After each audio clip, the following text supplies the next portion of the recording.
ianao de aoka fao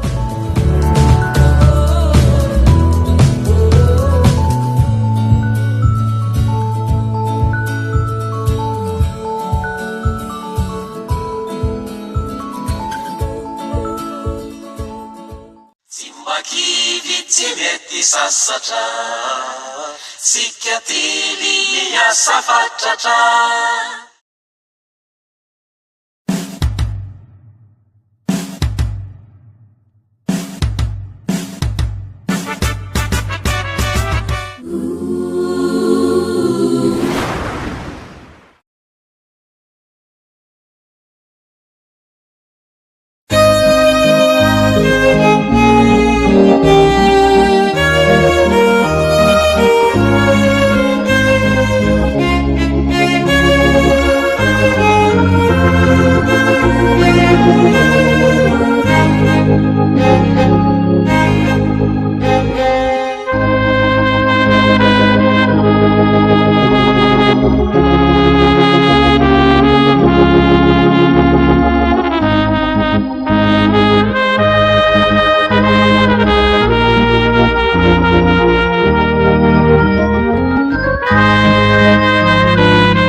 ivavaka isika rehetra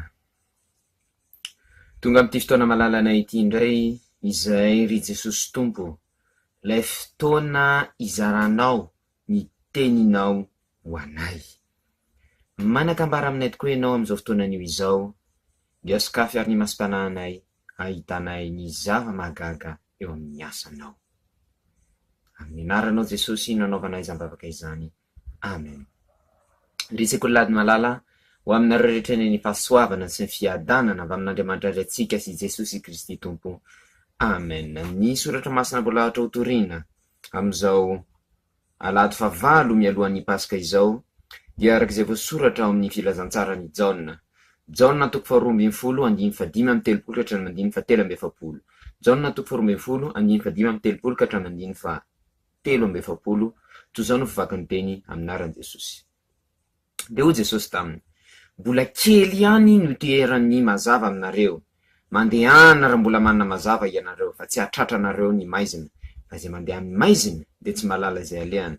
Raha mbola manana mazava ianareo dia minono mazava mba ho tonga zanaka ny mazava. Rehefa nilaza izany Jesosy dia niala izy ka niery azy.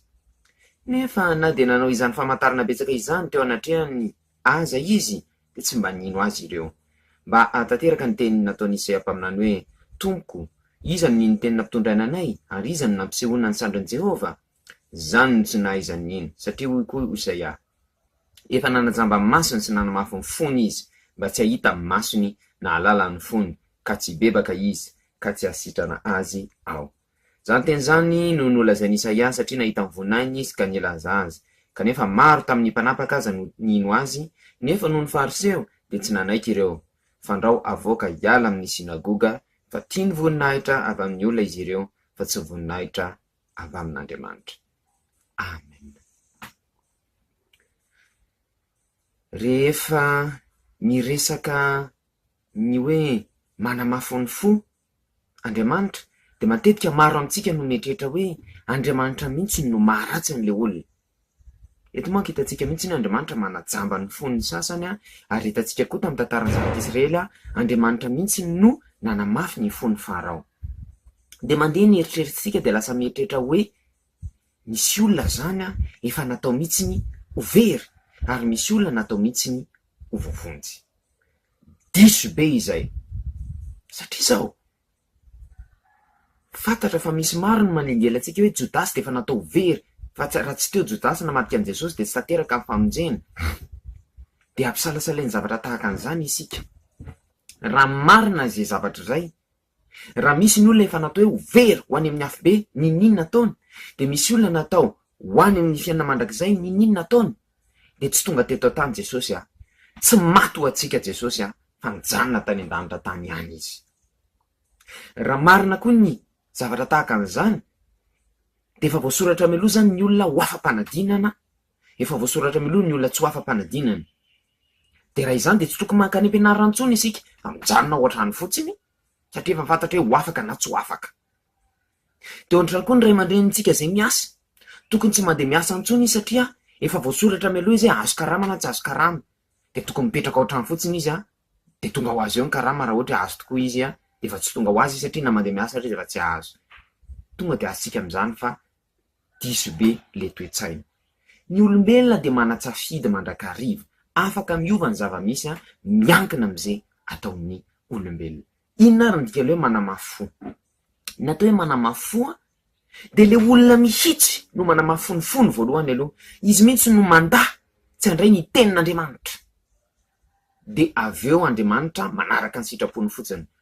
Ohatra tsika zao rehefa tsambikina amin'ny varavarakely ohatra, avy any amin'ny lavarangana azafady, de Andriamanitra manao hoe ay itsambikina ianao, eny azako tanterako ny sitraponao dia izy le mampilatsaka iny.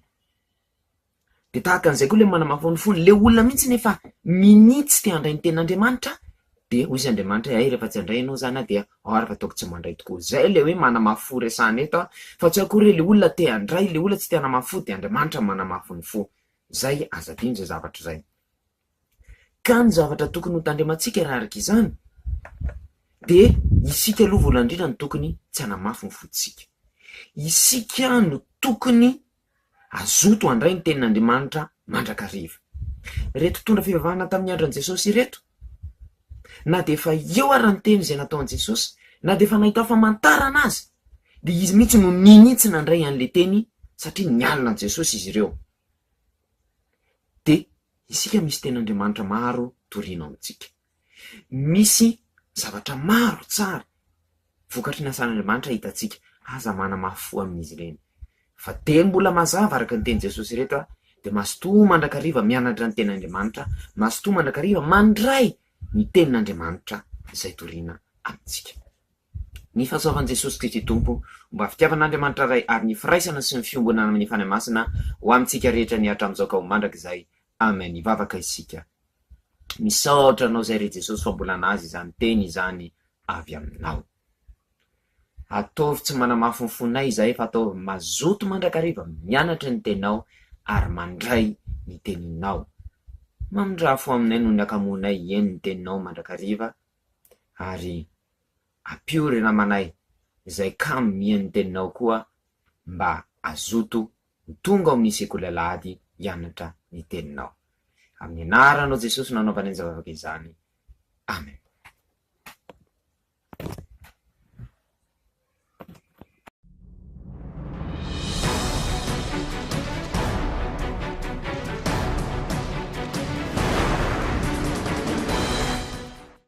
Soyons unis dans la prière. Nous te remercions, Seigneur, pour ce merveilleux moment que tu nous as donné. Il est enfin arrivé le moment que nous écoutions de nouveau ta parole, car tu as quelque chose à nous dire. Que notre cœur soit prêt à recevoir ta parole et pardonne-nous les péchés que nous avons commis. En ton nom, Seigneur, nous faisons cette prière. Amen. Chers membres de l'école de dimanche, que la grâce et l'amour du Seigneur Jésus-Christ, Dieu notre Père, soient avec vous. Amen. L'écriture sainte qui nous sera donnée en ce 8e dimanche avant Pâques est écrite dans l'évangile de Jean. Jean chapitre 12, verset 35 au verset 43. Jean chapitre 12, verset 35 au verset 43, voilà ce qui est écrit au nom de Jésus-Christ. Jésus leur dit, « La lumière est encore parmi vous, mais pour peu de temps. Marchez pendant que vous avez la lumière, pour que l'obscurité ne vous surprenne pas. Car celui qui marche dans l'obscurité ne sait pas où il va. Croyez donc en la lumière, pendant que vous l'avez, afin que vous deveniez les hommes de lumière. » Après avoir dit ces mots, Jésus s'en alla et se cacha loin d'eux. Bien qu'il eût fait tant de miracles devant eux, ils ne croyaient pas en lui, afin que s'accomplisse ce qu'avait dit le prophète Ésaïe. « Seigneur, qui a cru notre message? À qui le Seigneur a-t-il révélé son intervention? Il ne pouvait pas croire parce que Ésaïe a dit encore, Dieu a rendu les yeux aveugles. Il a fermé leur intelligence, afin que leurs yeux ne voient pas, que l'intelligence ne comprenne pas. et qu'ils ne se retournent pas vers moi pour que je les guérisse. Ésaïe a dit cela parce qu'il avait vu la gloire de Jésus et qu'il parlait de lui. Cependant, parmi les chefs juifs eux-mêmes, beaucoup crurent en Jésus, mais à cause des pharisiens, ils ne le déclaraient pas, pour ne pas être chassés de la synagogue. Ils préféraient l'approbation qui vient des hommes à celle qui vient de Dieu. Amen. En général, lorsqu'on entend une écriture sainte qui dit que Dieu endurcit le cœur de quelqu'un, on pense immédiatement à la prédestination, qui est une fausse doctrine selon notre perception. Pourquoi? Si Dieu endurcissait vraiment le cœur de quelqu'un, il conduirait quelqu'un donc vers le péché. Ce n'est pas le caractère de Dieu. Alors vous allez dire, mais si Dieu a endurci le cœur de Pharaon, alors qu'est-ce que ça veut dire? Pourquoi Dieu endurcit-il les cœurs des gens? Tout d'abord, il faut savoir que si tout était déjà destiné, tout était déjà tracé d'avance, le salut que Jésus nous aurait donné n'aurait pas de sens. Si par exemple, on était déjà destiné à aller aux enfers, à être perdu aux enfers, ou qu'on était déjà destiné à aller au paradis, à avoir la vie éternelle, quoi que nous fassions, alors Jésus n'aurait pas dû descendre sur terre. Jésus n'aurait pas dû être mort sur la croix. Il serait resté au ciel, puisqu'on est déjà destiné à être perdu ou à être sauvé. Vous savez très bien que c'est absurde. De même, s'il est déjà écrit d'avance qu'on va réussir notre examen, ou qu'on va échouer à notre examen, ça sert à rien d'aller à l'école. Il suffit de rester à la maison, puisqu'il est déjà destiné qu'on va réussir ou qu'on va perdre à l'examen. Nos parents qui travaillent beaucoup afin d'avoir de l'argent pour nous nourrir, s'il est déjà destiné qu'ils vont avoir de l'argent ou pas, ce n'est pas la peine qu'ils aient travaillé, ils doivent rester à la maison, et l'argent arrivera comme ça, s'ils sont destinés à avoir de l'argent, et l'argent n'arrivera pas si l'argent ne vient, même s'ils vont aller même s'ils vont au travail. Donc rien n'est écrit d'avance. Dieu nous donne toujours le choix. On peut choisir entre faire le bien et faire le mal. Alors pourquoi Dieu endurcit le cœur de certains? Eh bien tout simplement parce que les gens endurcissent d'abord eux-mêmes leur cœur. C'est eux qui endurcissent le cœur et Dieu ensuite les endurcit davantage parce que c'est ce qu'ils veulent. C'est comme si on sautait d'un véranda, d'un balcon par exemple, pour faire quelque chose de mal par exemple. C'est notre volonté. Dieu ne va pas nous en empêcher parce que c'est notre choix. Alors il utilise tout simplement la loi de la gravitation, notre poids, pour nous faire tomber. Il va dire, bon tu veux sauter, vas-y alors, je ne t'en empêche pas. Et il utilise notre poids pour nous faire tomber. Et il en est de même pour les gens dont Dieu ferme les yeux, dont Dieu endurcit le cœur. Ce sont les personnes qui ne veulent pas entendre la parole de Dieu, alors Dieu accomplit leur volonté.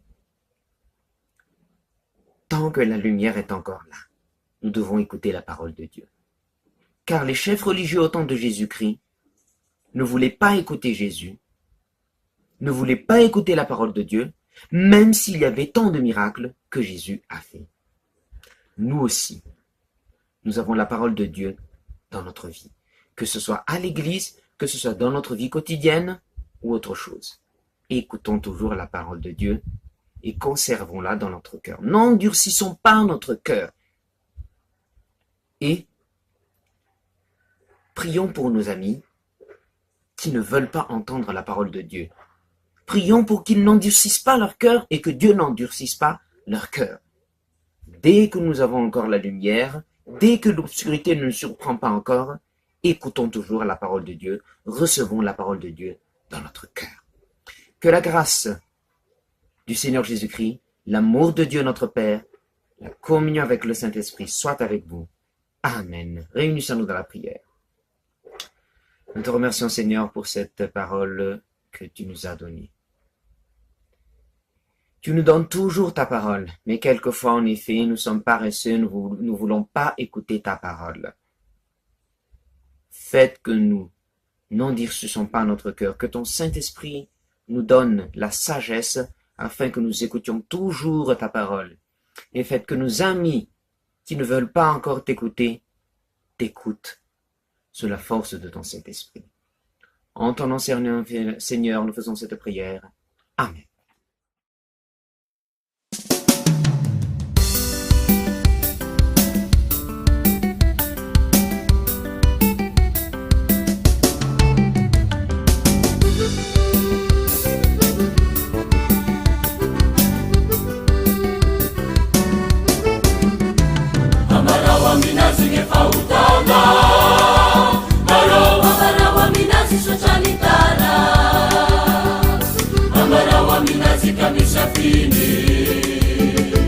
Ambarawa minazi nga sipiliani Ivaluza minazi nge adalana Maro ivaluzi pakamba mishala-shala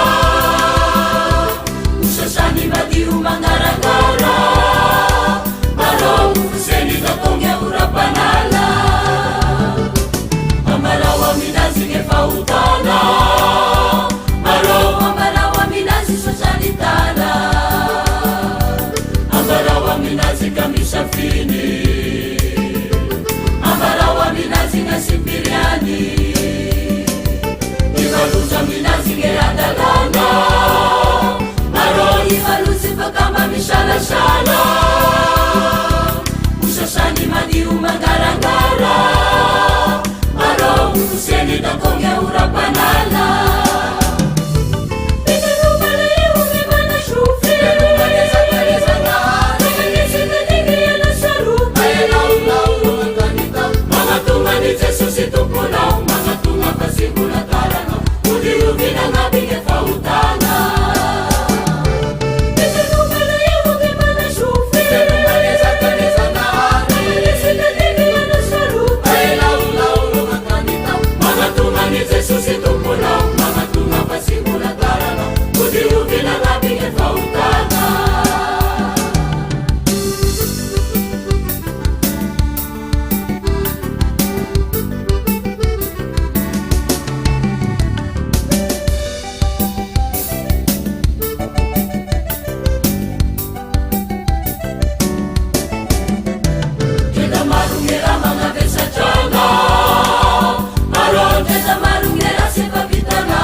Zanaray Zagna avy tsy feo fifalia Ndesy amizay sosy efa hotanao Odiovon'io Izy gny lala fahamarinana Sy fiainana Hasika saro Hope, hope, hope Ite no mana eo nge mana shufi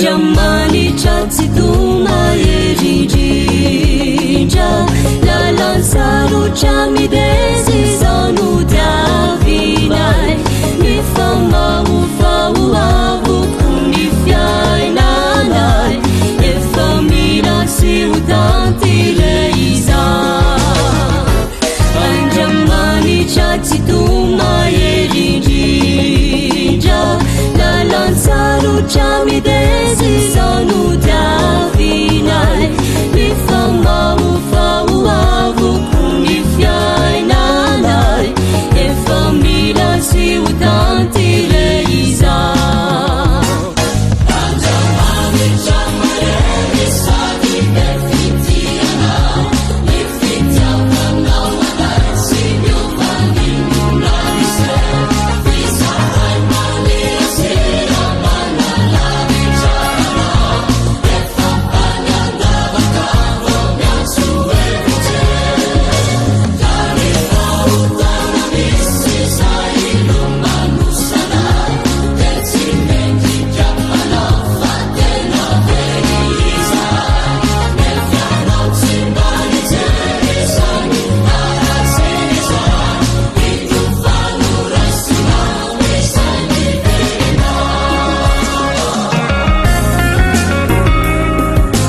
Maritanara mifangiasira kelungu kamba tiniunara fatali tisua fumano lutingale tilungu jarianjarate fulani bari babage ungasaba usune atalianara tisusi sapira Maritanara mifangiasira kelungu kamba tiniunara fatali tisua fumano lutingale tilungu jarianjarate fulani bari babage ungasaba usune tikamba biatetela aulanganu matami kutuba kulaye marai kaya luyang kehela pilungku na pirafe wausuna janda na ale fulani bayi kawake umbesa usune halinunaro timi babake ayeti famunu majukirake nifamulike aveveveve ja pafatane malisanara nifana vake nefale pelungu maye pelungu na pirafe wausuna janga na ale fulani bari babake umbesa usune lungu fungu lungu nawe lungu buku rula kile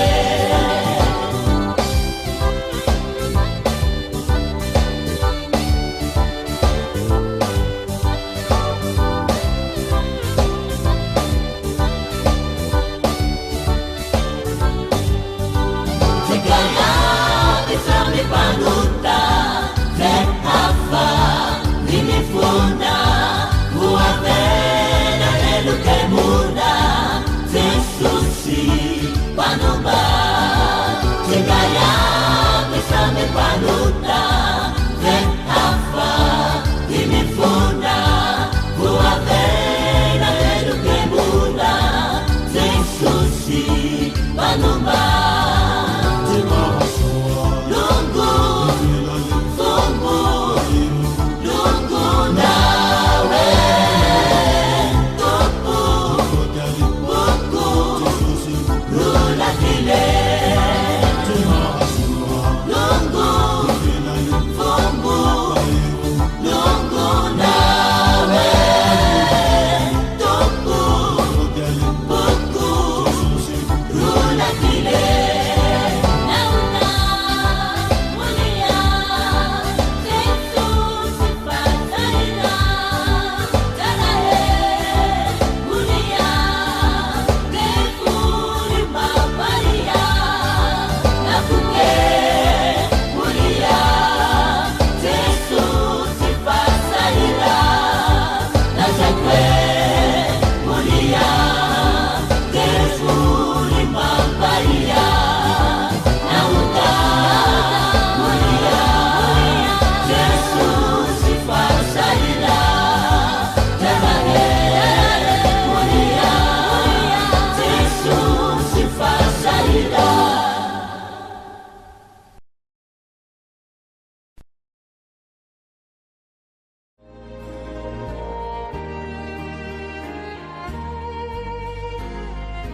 toy izao no nitiavan'Andriamanitra izao tontolo izao nomeny ny zanan'ilay tokana mba tsy ho very izay rehetra mino azy fa hanana fiainana mandrakizay. Jaona toko 7 ny 5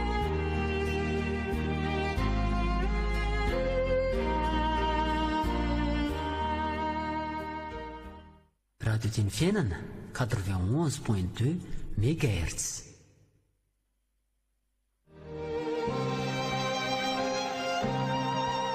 hita ianao anie Jehova ka hiaro anao, ampamirapiratra ny tavany aminao anie Jehova ka hamindra fo aminao, anandratra ny tavany aminao anie Jehova ka hanome anao fiadanana. Amen.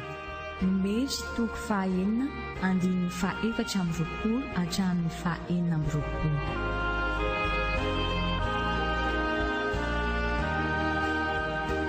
L'Éternel te bénisse et te garde. L'Éternel fasse lever la lumière de sa face sur toi et use de grâce envers toi. L'Éternel lève sa face sur toi et te donne la paix. Amen. Nombre chapitre 6, versets 24 à 26.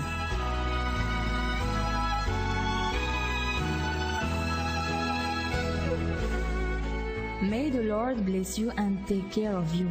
May the Lord be kind and gracious to you. May the Lord look on you with favor and give you peace. Amen. Number chapter 6, verse 24 to 26.